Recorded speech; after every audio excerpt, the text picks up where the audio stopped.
மன்னனும் தெய்வமும் நீதான் என ரமணனின் மலனே பேதையேன் உள்ளத்து உணர்த்தினை ஓவலர உணர்வு என் உள்ளத்து ஒருமாறு அருள். ஆன்மநேயர்களுக்கு பணிவான வணக்கங்கள்.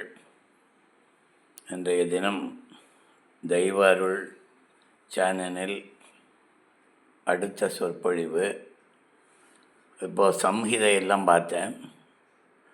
அடுத்தது எஜுர்வேதத்தில் இருக்கக்கூடிய சில மந்திரங்கள், அது அப்புறம் பார்க்கலாம்.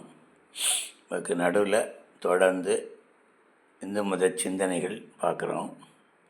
அது முக்கியமாக உபனிஷத் சம்ஹிதை தாண்டிய பிறகு கடைசி பகுதியாக இருப்பது உபனிஷத். உபனிஷத் என்ற சொல்லுக்கு இறைவனுக்கு அருகில் நம்மை அழைத்து சென்று நம் அறியாமையை அழிப்பது. இறைவனுக்கு அருகில் நம்மை அழைத்து சென்று நிச்சயமாக நம்முடைய அறியாமையை அழிப்பது தான் உபனிஷத். இதுதான் இது வேதாந்தம் அப்படிம்பாங்க. வேதாந்தத்தை வேறு அற விளங்கும் வேத பொருளை ரமண பகவான் எல்லாருக்கும் காட்டினார். அந்த வேதாந்தத்தில் வேறற விளங்கும் வேத பொருளே ரமணன்தான்.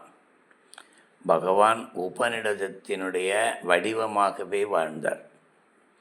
இந்த உபனிஷத்தோட சிறப்புகளை நான் இப்போது சொல்கிறேன். ஒன்று, அதில் ultimate aim who is God, கடவுள் என்பது என்ன அப்படிங்கிற ஒரு பெரிய ஒரு ஆராய்ச்சி தான் உபனிஷத். எல்லாவற்றையும் முதல்ல சடங்குகள்லாம் செய்து பார்த்து அதனால் திருப்தி அடையாத மனிதன், ரிஷிகள், முனிவர்கள், சான்றோர்கள் கடைசியில் தன்னையே ஆராயத் தொடங்கினான்.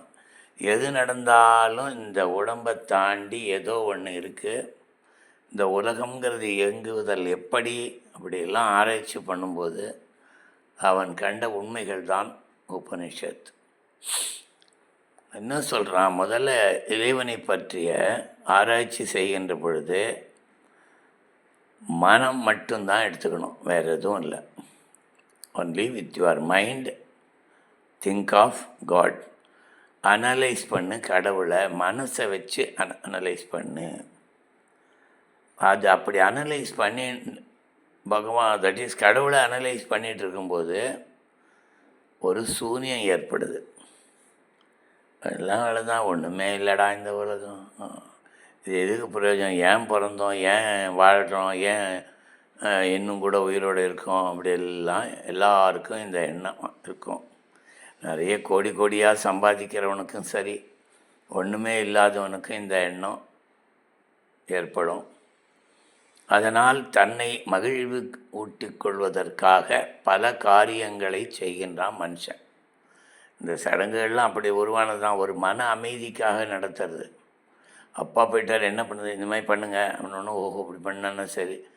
பட் கடைசியில் என்ன ஆகுன்னா அந்த வெறுமை உணரப்படும். இந்த வெறுமை தான் இந்த சூன்யமாக இருக்கக்கூடியது. அது நம்மளை அப்படியே ஒரு மாதிரி மயக்கத்தில் வச்சுருக்கோம். இந்த வெறுமையை உணர்கின்றவன் யார் என்று பார் என்பார் பகவான். மீதி பேர்லாம் இந்த வெறுமையே பேசின்பாங்க. நமக்கு தெரிஞ்ச பெரிய பெரிய ஞானிகளாக இன்றைய தினம் காட்டப்படக்கூடியவர்கள் அனைவரும் அந்த வெறுமையும்பாங்க, அதுக்கப்புறம் ஒன்று என்னன்னு சொல்லுவாங்க.